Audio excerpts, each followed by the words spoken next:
Patrimoine. Salut sur vous. En quête de patrimoine, découvrons notre histoire. La vie des saints. 4 octobre, nous fêtons Saint François d'Assise.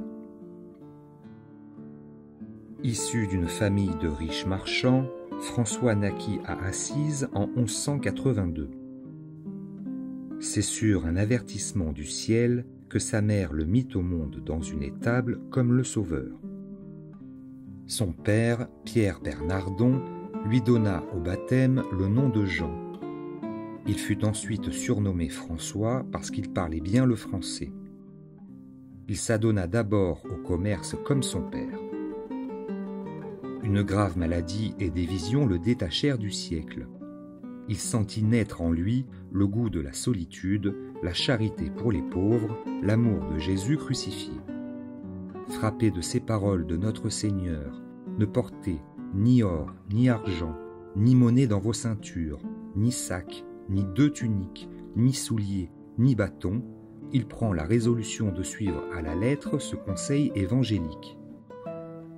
Il jette son bâton, se met nu-pied, prend une corde au lieu de ceinture, donne sa bourse et ce qu'elle contient, se contente d'une simple tunique, se met à prêcher la pénitence et se voit bientôt entouré de 12 disciples. Il leur donne une règle et part pour Rome, 1209, afin d'obtenir l'approbation du Saint-Siège. Innocent III hésite d'abord, mais ayant vu en songe le pauvre religieux qui soutenait de ses épaules l'église de Latran, il comprend que ce nouvel ordre doit être un contrefort de l'édifice du catholicisme. Il fait venir François, l'embrasse, approuve son institut et l'en nomme ministre général après l'avoir fait diacre. De Rome, François et ses disciples se rendent à l'église de la Portioncule que les bénédictins leur cèdent et s'y bâtissent de pauvres cellules.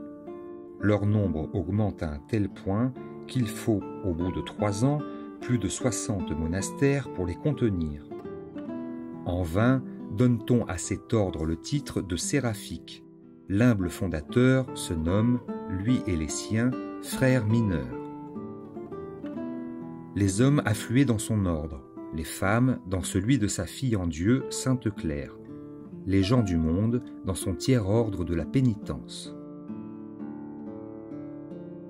François partagea, pour ainsi dire, la terre entre ses compagnons, les envoyant prêcher de tous côtés. Quant à lui, chacun de ses pas, dans ses courses apostoliques, était marqué par des prodiges et des conversions innombrables. Sa seule vue était une prédication. Dès qu'il ouvrait la bouche, ses auditeurs étaient ébranlés, attendris et fondaient en larmes. C'est surtout l'amour de Dieu et la compassion pour ses créatures qu'il prêche.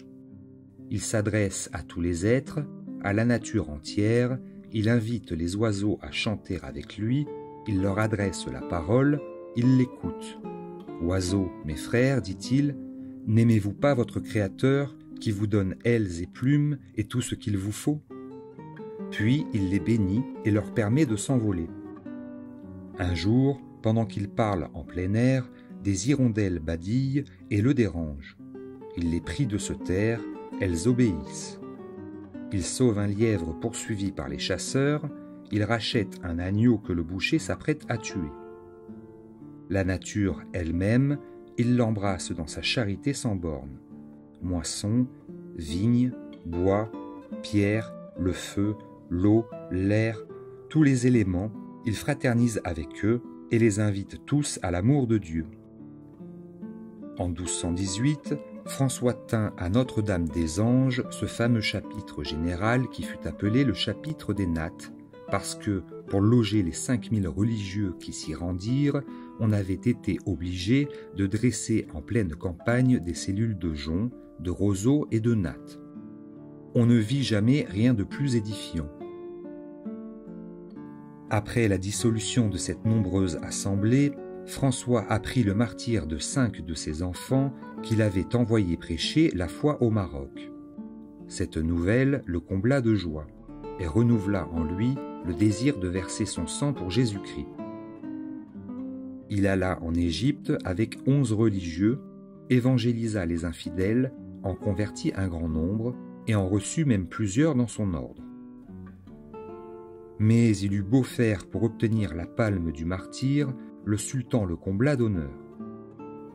De retour en Italie, il se retira dans la solitude sur le mont Alverne. Là, s'étant livré à un jeûne de 40 jours, en l'honneur de Saint Michel Archange, il eut, le jour de l'exaltation de la Sainte Croix, une apparition. Un séraphin, formant avec ses ailes l'image du crucifix, lui imprima aux mains, aux pieds et aux côtés les stigmates des plaies du Sauveur causées par les clous et la lance. 2 ans après, étant très gravement malade, il se fit transporter à Sainte-Marie des Anges, où il mourut le 4 octobre 1226. Il fut canonisé par Grégoire IX en 1228. Son corps, que l'on avait caché afin de mieux s'en assurer la possession, dans la crypte de l'église bâtie en son honneur en 1230, fut découvert en 1818.